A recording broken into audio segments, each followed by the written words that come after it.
पति को पता चलता है कि उसकी पत्नी का किसी और के संग अफेयर है, या किसी भी व्यक्ति से कोई कहता है कि हमने आपकी पत्नी को किसी और के साथ देखा है, या आपकी पत्नी आपसे झूठ बोल रही है, आपको धोखा दे रही है, तो कितना गुस्सा आता है ना, आदमी को बहुत ज़्यादा गुस्सा आता है।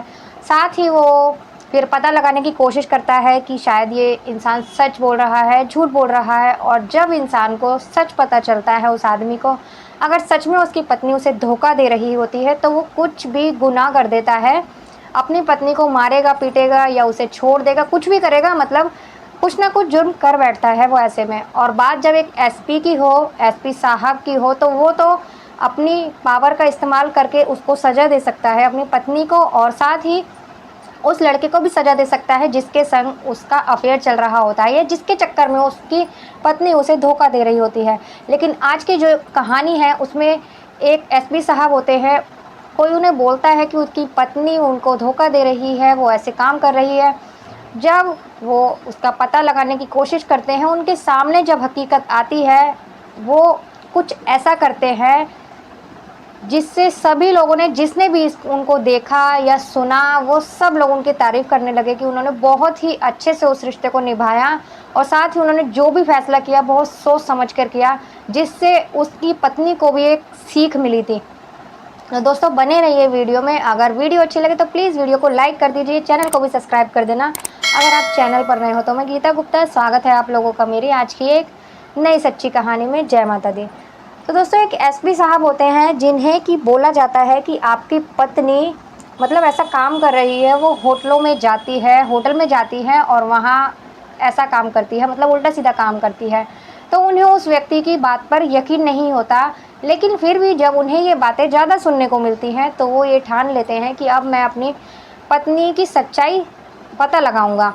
तो वो एक दिन एक 5 स्टार होटल में जाते हैं जिसमें उनकी पत्नी जाया करती थी, या किसी ने कहा था कि इस होटल में आपकी पत्नी जाती है और ऐसे काम करती है।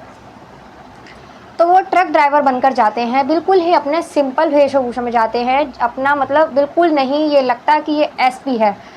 वहाँ जाने के बाद में वो मतलब बोलते हैं, काउंटर पे जाके बोलते हैं कि मुझे एक कमरा चाहिए, और यहाँ मतलब कमरे के साथ साथ मुझे खाना पीना, यहीं ज़्यादा देर के लिए रुकना है, और साथ ही एक लड़की का भी इंतज़ाम करो।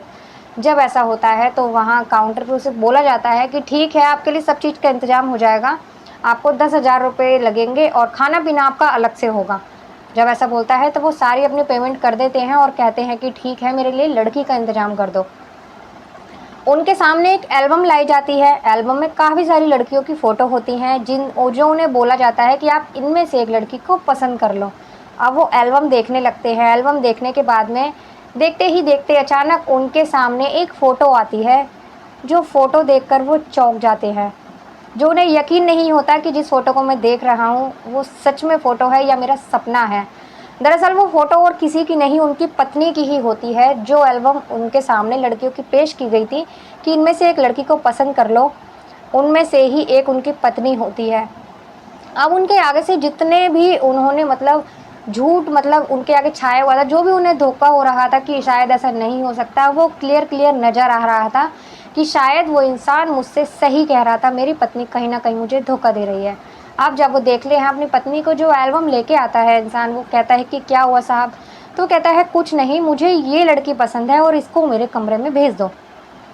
जब ऐसा बोलते हैं तो वो व्यक्ति एल्बम ले जाता है वहाँ से, और फिर एक रूम तैयार करवाते हैं, कमरा तैयार करवाते हैं उनके लिए, और फिर उसी लड़की को उनके कमरे में भेजा जाता है। मतलब पहले से वो लड़की उस कमरे में तैयार होकर बैठी होती है, और साथ ही फिर उसी एसपी साहब को, मतलब जो ड्राइवर बन के आए थे, उनको उस कमरे में भेजा जाता है। जब वो वहाँ जाते हैं तो पहले से ही उनकी पत्नी, जो कि वहीं की लड़की बन के आई थी, वहीं बैठी होती है। जब वो अंदर जाते हैं, अंदर जाकर जब उनकी पत्नी अपने पति को देखती है तो वो एकदम पसीने पसीने हो जाती है, एकदम चौंक जाती है, जैसे कि पता नहीं उसने क्या देख लिया हो।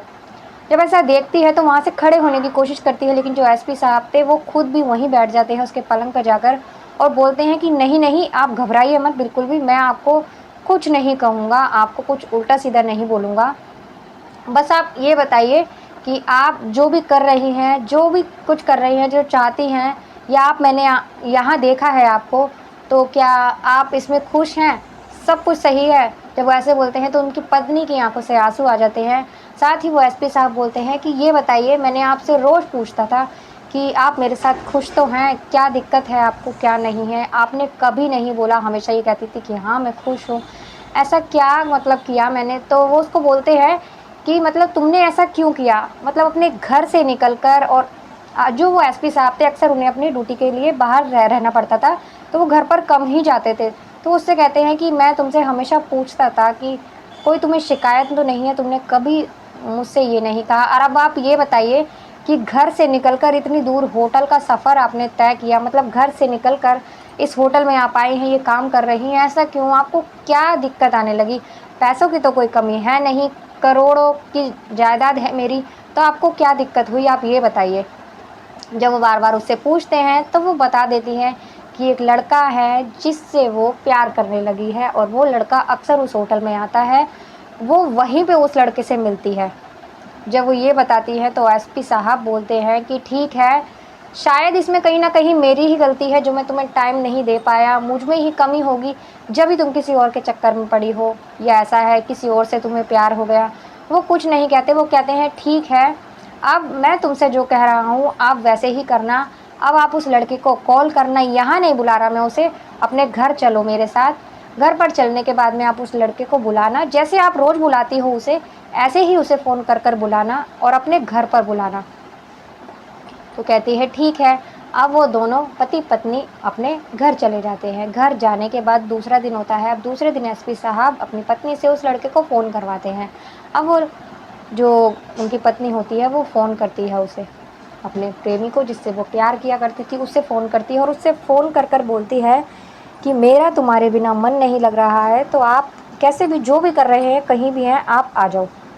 तो वो व्यक्ति कहता है कि अभी तो मैं नहीं आ सकता, अभी तो मैं नोएडा में हूँ, कहीं दूर हूँ, इसलिए मैं अभी नहीं आ सकता। तो वो कहती है कोई बात नहीं, आपको जितना भी टाइम चाहिए, जितना भी टाइम लगेगा, कोई बात नहीं, आप आराम से, लेकिन आप आज ज़रूर आ जाना, मुझे आपसे मिलना है, आपकी बहुत ज़्यादा याद आ रही है, और अगर आप नहीं आए तो मैं मर जाऊँगी, आपके बिना ज़िंदा नहीं रह सकती, मैं जी नहीं सकती।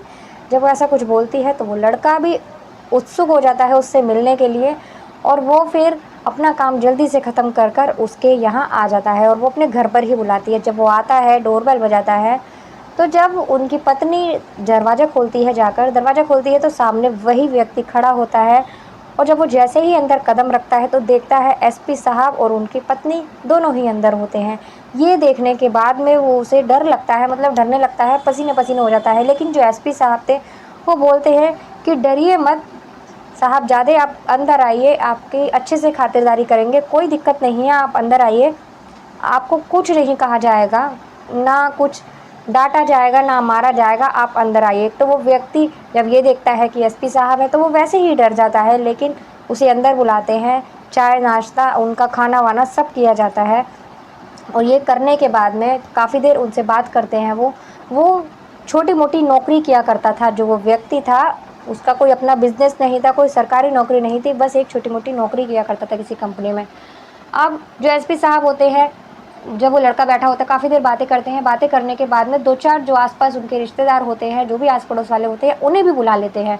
उन्हें बुलाने के बाद में फिर सबके बीच ये बात रखते हैं कि देखिए मुझसे इतनी बड़ी गलती हो गई है, मैं अपनी पत्नी को टाइम नहीं दे पाया, और ये है, वो है, काफ़ी सारी बातें रखते हैं, लेकिन वो खुद को ही गलत ठहराते हैं, अपनी पत्नी की गलती नहीं बताते, और कहते हैं कि अब मैं अपनी पत्नी की शादी इससे करा रहा हूँ। अब ये वो वकील को भी बुलाते हैं, को उस शादी के कागज़ मतलब बनवाते हैं, और तभी के तभी कोर्ट मैरिज दोनों की करवा देते हैं। साथ ही एक-एक जयमाला देते हैं, दोनों को माला देते हैं, वहीं अपने सामने 4 जनों के सामने पहना देते हैं, और फिर अपनी पत्नी से कहते हैं कि अब तुम इससे प्यार करती थी, अब इसके साथ खुश रहना, ज़िंदगी भर दोनों साथ रहना। उससे कहते हैं तुम अपनी पत्नी का ख़्याल रखना, उससे कहते हैं तुम अपने पति का ख़्याल रखना। कहते हैं मुझसे गलती हो गई, मैं तुम्हें ध्यान नहीं रख पाया, तुम्हारी शर्तों पर खरा नहीं उतरा, मैं शायद मुझ में मैं ही खोटा था, जो तुम्हें मतलब पति का प्यार नहीं दे पाया या कुछ नहीं कर पाया, गलती मेरी थी, इसीलिए तुम किसी और के प्यार में पड़ गई।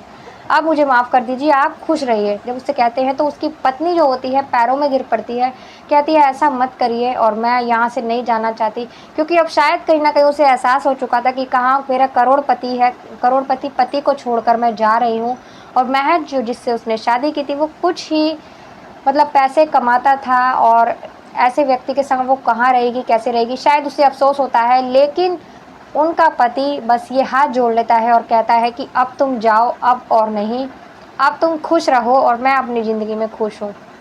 उसे वहाँ से विदा कर कर भेज देते हैं और फिर कुछ दिन अकेले रहते हैं। रहने के बाद में एक अच्छी सी लड़की देखकर खुद भी शादी कर लेते हैं। अब वो जो उनकी दूसरी पत्नी आई थी, आने के बाद वो अपने पति का बहुत ख्याल रखती है, बहुत अच्छे से रहते हैं दोनों पति पत्नी। अब एसपी साहब को अपनी पत्नी से कोई भी शिकायत नहीं थी, ना ही उनकी पत्नी को एसपी साहब से कोई भी शिकायत थी। अब वो घर से बाहर नहीं रहते थे, अपनी पत्नी के साथ बड़े प्यार से अब उसके साथ रहते थे। दोनों एक दूसरे से बहुत प्यार करते थे और बहुत खुश रहने लगे थे। दोस्तों, ये कहानी सुनाने का उद्देश्य किसी को परेशान करना, किसी को दुखी करना नहीं है। आप लोगों को जागरूक करना है, आप लोगों को बताना है कि आजकल ऐसा बहुत कुछ चल रहा है। कहीं महिला किसी के संग अफेयर हो जाता है, तो कहीं मर्द का किसी के संग अफेयर हो जाता है। कहीं महिला अपने ड्राइवर से अफेयर कर लेती है, अपने घर के नौकर से अफेयर कर लेती है, या जहाँ वो जॉब करती है वहाँ अफेयर कर लेती है। तो इनसे रिश्ते सिर्फ बर्बाद हो जाते हैं। कुछ नहीं होता, कुछ दिन का प्यार होता है, उसके बाद कुछ नहीं होता। तो ऐसे रिश्तों से सभी को बचना चाहिए और अपने घर को बचाना चाहिए। तो दोस्तों, मिलते हैं अगली किसी वीडियो में एक नई कहानी के साथ। तब तक के लिए नमस्कार।